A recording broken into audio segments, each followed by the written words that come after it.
Catching up with Sarah and Ginny, fueled by laughter and insights aplenty. Curiosity, connection, and learning that sticks. Real talk, real lives with practical tips. Welcome to Catching Up with Sarah and Ginny. Come on in. If Send were a song, what would it be and why? Now then, initially when I thought about this, I thought, oh, it's Nina. It's 99 Red Balloons. You know, it's you and me in a little toy shop, buy a bag of balloons with the money we've got, set them free at the break of dawn, and one by one they were gone. Back at base, sparks in the software, flash the message, something's out there, floating in the summer sky. 99 red balloons go by. Are you ready? Do do do do do do do do do do do. Okay. If you know the song, we hoped you were going to sing. See, so there you go. So thanks. Well, we're going back to the 80s. It's actually the first single I bought from W.H. Smith in Uxbridge in West London with my with my money going in and thinking, oh, you know, I really want them to be number one. I love this song so much. And I understood the coding of it, I think, instinctively. Just this idea of something being completely misunderstood. So this idea that you're in a toy shop, you buy a bag of balloons and you let them go at the break of dawn. You know, these beautiful red balloons, they go up into the sky. And back at base, something in the software flashes the message, something's out there. Look, there's recognition. Here's a challenge. Here's a problem. Something's going on. But instead of us looking at it and recognizing what it is, something beautiful, maybe something fun, something that could be cherished, nurtured, observed. Actually, the message, something's out there, the response is a military response to sort of shoot down those red balloons. And it sparks a war effort. The war machine springs to life in the song.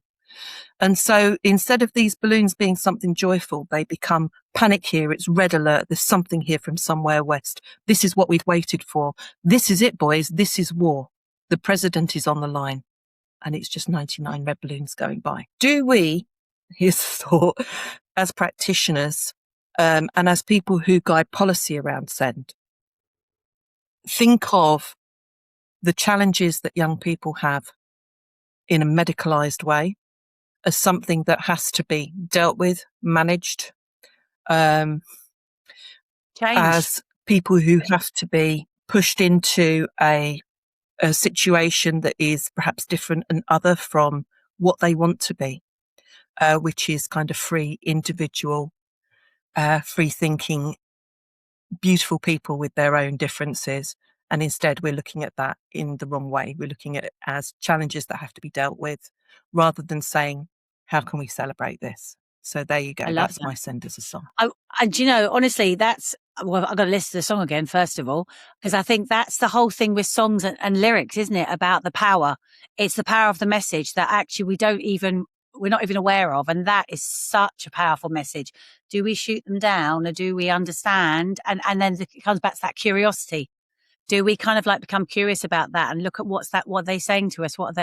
Yeah, very powerful. Thank you, Julia, and thank you for singing that as well. And Julia, I have to say, you've done a wonderful, is it a synopsis of it? Because actually, I've heard that song so many times. Yeah, me too. I've seen it. I have never actually unpicked it like that. And as you did it, it set like the hairs on my arms came up. I was like, oh my goodness, that is the story. Because as Sarah says, we can listen, but not actually internalize the words. So thank you. I am going to, like Sarah says, I'm going to go and listen to it again, because it's exactly what can happen in education. Yeah. You know, children being joyful, children being free, children being individual versus that panic and seeing it as a huge challenge. I love it, Julia. Thank you so much. I love it. On a book that I usually gift to people and recommend that was really influential to me, and I think it goes then with the song that I chose, is The Good Life, Lessons from the World's Longest Scientific Study of Happiness, from Dr. Robert Waldinger from, I think, Stanford University. Basically, it's based on this study they have been doing for 6 to 9 years on what makes a good life. The surprising thing is that it's basically our relationships. When people are young and they answer the questionnaires they made, everybody goes success, careers, and all those things, all this status symbol.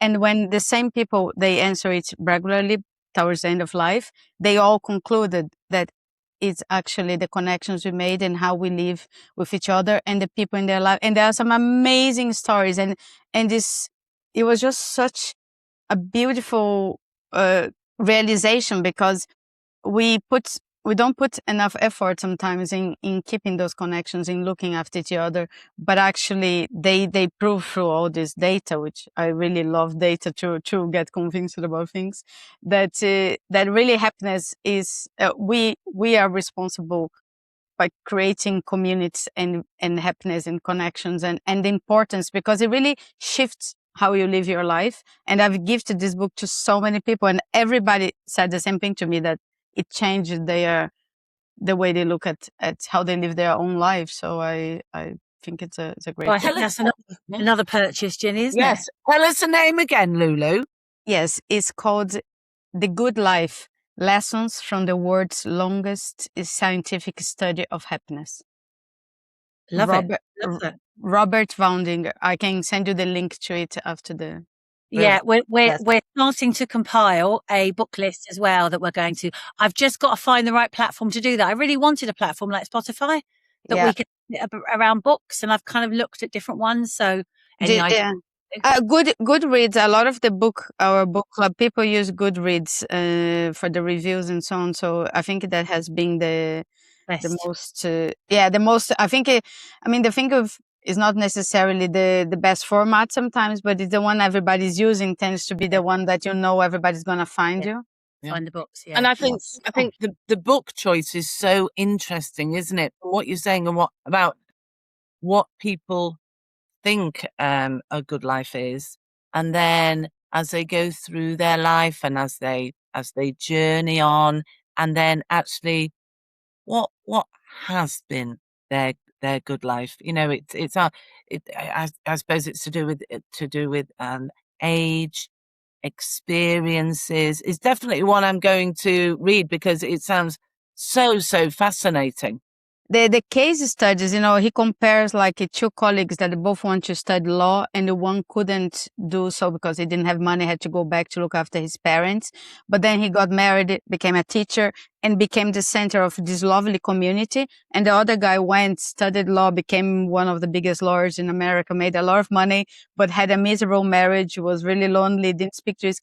And when they got the same questions that they answer in their 60s, the difference on but both had the same dream at first. They both saw happiness the same way.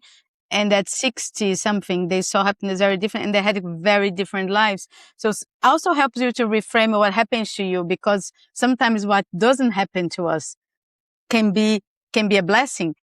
And it just put those things in perspective, that is not necessarily the things you have, but the people you have. It was very mindset changing to me. And actually the Robert Valdinger, he writes on LinkedIn some very good essays every now and again about this subject. I love his newsletter. I think he publishes monthly on LinkedIn. And actually within schools now, there's so much discussion around change, and it's big change as well. And it's changes in terminology, and it's shifting everything, but the core's still there. The core things of what we need are still there. And actually fed into the program. So two of the things I wanted to make sure were in the program were sessions around change management within education, because we need to help teachers and support them through that change. And the teachers themselves need to understand all the different stages that they're going to go through in trying to change the way the school strategies work, change the way buildings work. Everything that they do will change. And then there's the well-being issues around those teachers who are dealing with that change. So there's well-being in the program, the school improvement in the program. So in trying to, empathize with where the teachers are and what they're going to have to deal with, I've tried to put that into the program, as well as looking at the behaviour, as well as looking at maths, as well as acknowledging neurodiversity. So, I really always try and reflect what's happening within schools and what people are telling me is happening within schools. And that's really interesting as well. One of the things I remember when I first became a head teacher was that kind of, I'm a teacher. I was prepared for all of this other things around education, but change and supporting people with change was not something that I was, let alone the business side. That was a whole nother world. But what you probably didn't realise is that everybody's going through change, but you're doing it without realising it and without the support. Sorry for cutting in there, but you probably didn't realise what you were doing, but you've been managing change on a daily basis anyway. And it's that, isn't it? And it's also, but it is the stages of change. And I think I did have some really good management courses during kind of like around change in particular. And it's that understanding that not everyone's going to come with you. There's going to be some that will initially, there's some that will kind of take a bit of persuasion, but some that won't. And it's like, how do you deal with that as well? And I think Ginny and I are both fixers. I think we were discussing that, Ginny. We like to fix things.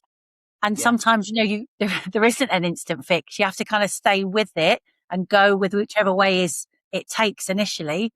And it can be quite scary as well, quite frightening. Yeah. I read somewhere recently that SEND education, and SEND in particular, tends to draw and attract people who are neurodiverse. And people who are neurodiverse are often challenged really, quite strongly by change. And so there may be people who are really, really struggling with the fact that they, even the proposal of change, the idea of change, even before anything's happened. Yeah. Oh, I love all of that. There's a bereavement within all of that as well. Despite the fact that we know things need to change, we know things need to get better.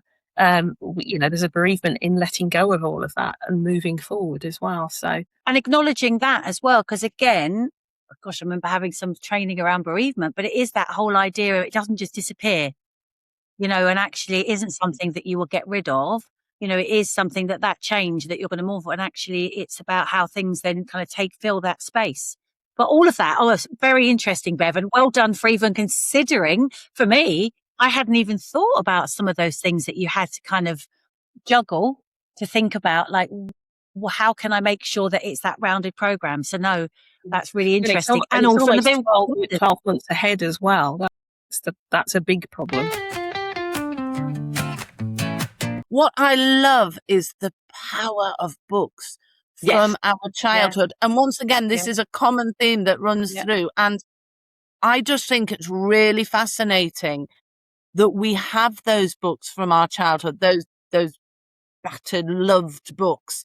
But like, I have these books, and I didn't realize till quite recently, they've stayed with me, Susan. They've come with me along my childhood to my adulthood journey, and they mean so much, don't they? And for it to be now on stage, I bet that was another wow moment when you were that was another. I mean, I could have given you that one. Absolutely, that was a wow moment. I had about 3 that I was. What one shall I give to you? But that's one of them, and also the progress that my young mentees made. That was another wow moment. Yeah. And I think it's great as well, because we talk a lot when we talk about books about that kind of multimodal way into kind of literacy.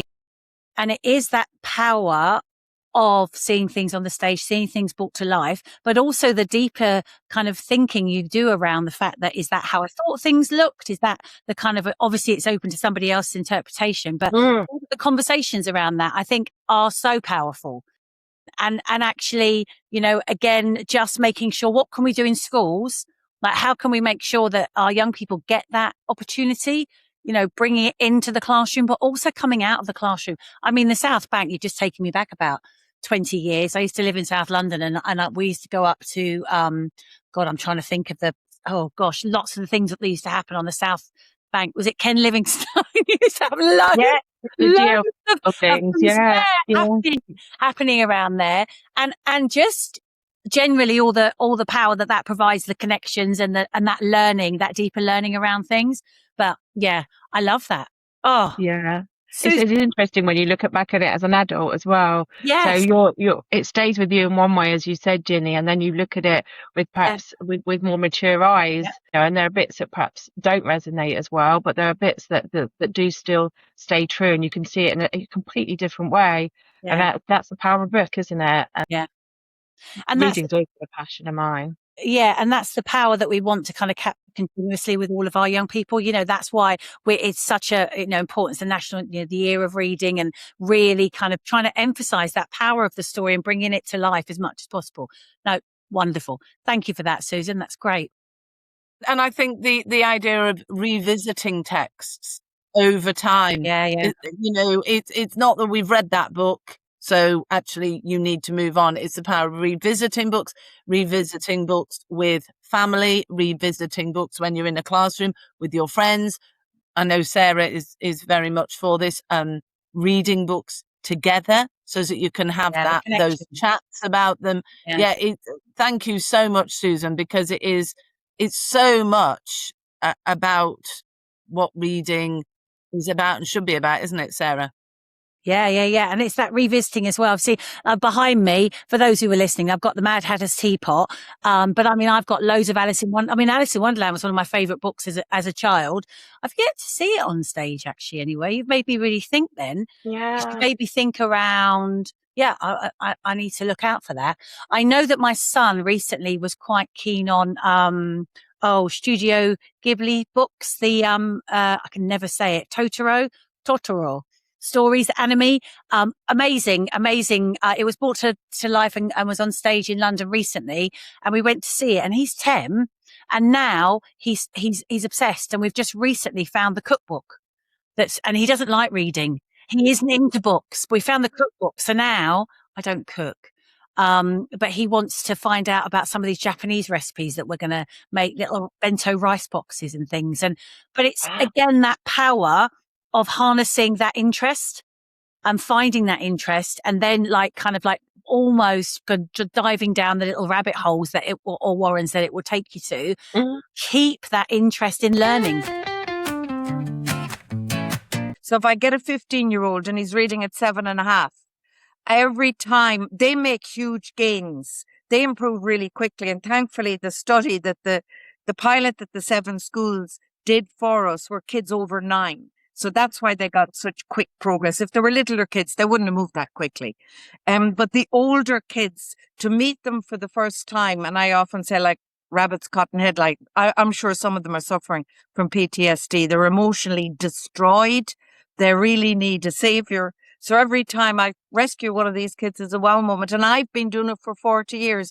And now I get tutors here who are using my program, and they're ringing me up and in pure delight, they say, God, Mary, listen what happened today. So now I'm listening to all their wow moments, which is just wonderful. And I think I love that, when you were saying about that, the trauma, actually, I think you are so right. And it is that with the older children in particular, because you just need to get, it's that thing of, you can do this. Just no one's actually managed to find that way, or even just connect with you. And we talk a lot about connection on this podcast, that connection where it's like, I believe that you can do this. And actually just let's have a try with this one small step at a time. And the power for those older learners. And I think you're absolutely right. I love that. Well, one kid, 10-year-old, a few years ago, he did not want to be in front of me. His father marched him in, and he'd had a lot of interventions, including private interventions. And he was very bright, and he had just said, that's it. I'm not doing anymore. So what I met was a kid with a lot of anger, and there was no way he was going to agree to come to me once a week. And I said, okay, put me on trial. You put me on a month's trial. And I could see him, the father was on the couch, and I could see him saying, well, I only have to do a month, but otherwise he's going to make me come here every week. So the first lesson, he said, is the trial over? No, it's only the first lesson. On the 4th lesson, at the end of the 4th lesson, I said, okay, Evan, you don't have to come back. And the tears fell.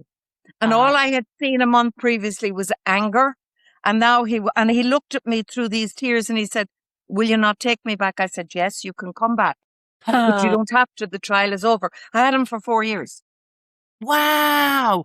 But that is you can talk about barriers, and actually empowering the individual to go, do you know what? So actually he would I talk about a lot about us putting on our armor. He had his armor off and he took a bit off at a time himself, didn't he? Mary, that is amazing. And I And think you really have to be there. The first thing when I meet all of these older kids, the first thing I do is apologize to them for the system that has broken them. So I always apologize first. I am really sorry that this has happened. And they always look at me in a sort of a state of wonder because nobody's ever apologized to them before. And you really have to get them on board. It can't be something you do to them. It has to be something you do with them. The older kids, otherwise just forget it. The littler ones you can murder because they don't realize the consequences. But when a kid has been suffering for years, then you tend to become a team because they're desperate. Emma, hearing about all your books and all the things that you do, I don't know how easy or how difficult this will be, but what has been a wow moment for you? It can have been a recent wow moment, one from a long time ago, just something that kind of remains at the forefront of your mind. Yeah, I love this question. I've been mulling this over. I have many wow moments. Adults are amazing. People are remarkably resilient. I love seeing people enact their values. But actually, my main wow moments are with children. They are mainly in school. And I talk about children being Chessbrooked. My school's called Chessbrook. What we do at Chessbrook is we're incredibly stubborn.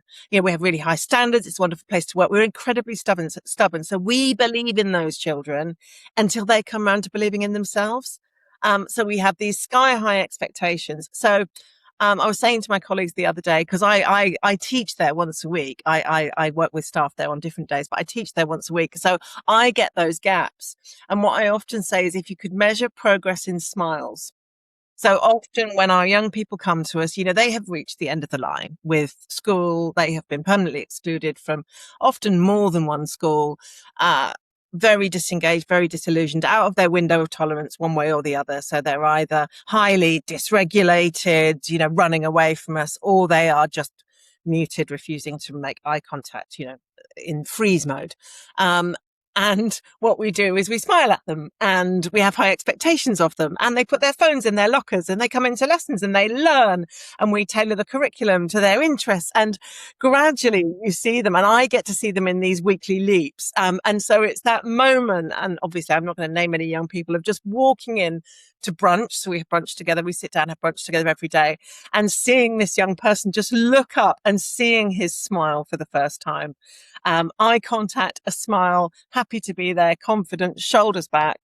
And those for me are the wow moments. And it's not just the smiles, it's the moments of empathy. I had a young person the other day who had learned that I was giving a presentation after school and I was a bit nervous about it. So she gave me some advice. And so she sat down, she said, "Miss, don't be boring, but don't try and be too funny because that's cringe." And then as she left, she went, "You'll be all right, miss." And this was someone who was in full flight mode when they first arrived with us and wouldn't come into my classroom and hated English and who was this woman and all of this, and just, in the space of weeks. So it's the impact that brilliant educational organizations can have on young people. I love it. And it's connections, isn't it? And I always think it's also, Emma, isn't it, about remembering as well? They've said something, you remember it, and then they mirror it. That is when that individual was mirroring it, when you were saying, I was like, wow, that is phenomenal, isn't it? And the shoulders, it's the shoulders down, isn't it? You can just see it in their whole demeanor, and that you must see it so much. And like you say, you're in quite a privileged position, aren't you? Because you go in, I think you said, for about a day a week, but you can see it more than other people. And I know you well enough for you that you will say to people, no, they have made progress. That you can't see it because you're with them every day, but I can see it. And Emma, I love that wow moment because it's real and it's about kind of, it's not all academic. because actually we need children to feel confident, safe, secure. And would you agree then the learning happens? Absolutely. It's Maslow's hierarchy of needs, isn't it? I mean, it's self-belief, it's confidence, it's happiness that we are happy to be here. And actually, I do have a future. I do have a future, and I do have worth in the world. And these people around me, these amazing adults, believe in me. So actually, I give in. Why the heck would I not believe in myself? Viktor Frankl's Man's Search for Meaning. There's many books, and I'm sure if you ask me tomorrow, I might pick up another one, but I always refer back to this. If anyone's never heard of Viktor Frankl is one of the most amazing human beings to ever live. He was a Holocaust survivor, and he was in the Holocaust, in the concentration camps. His family were annihilated.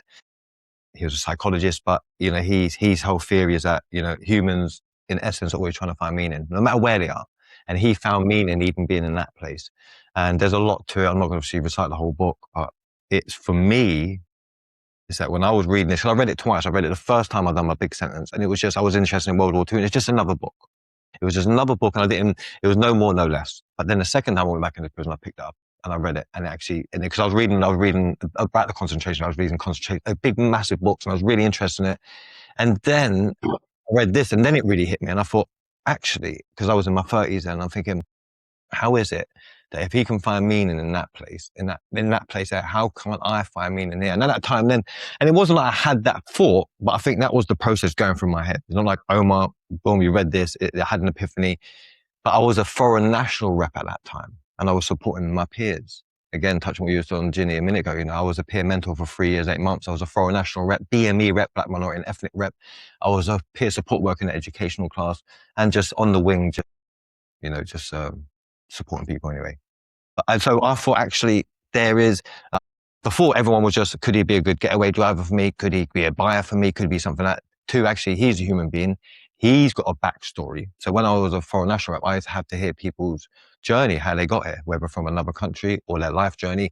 And that's how I was able to trace my birth journey back to when I was 5 years old, and actually when I had an accident and the steps. So it has allowed me, by supporting them, I was able to look at myself. So that day, Viktor Frankl's Man's Search for Meaning, I think I had some quotes, and I've had them here. I had them on the thing, so I was going to use some quotes, and I don't know. I won't quiet because I'll lose it.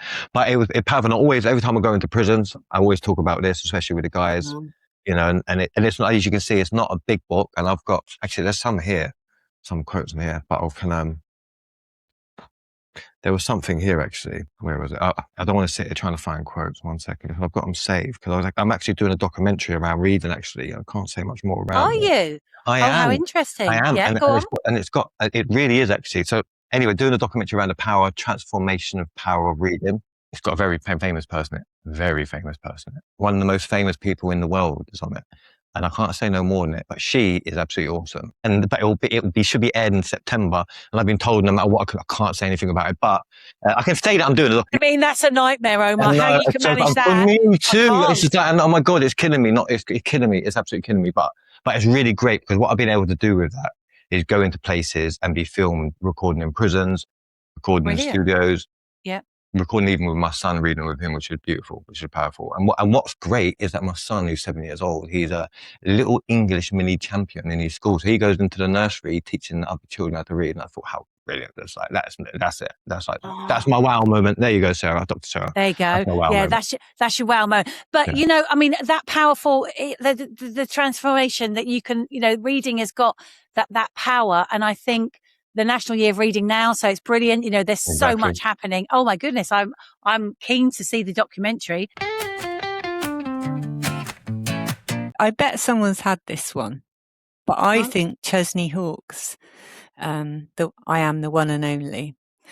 I don't think we've had that one. Have you not? No, we haven't. So this is twofold. One, it's homage to my best friend, because it's her favourite song and she's obsessed with Chesney Hawkes. So she will love me for saying this. But two, Karen Bathe, that's for you.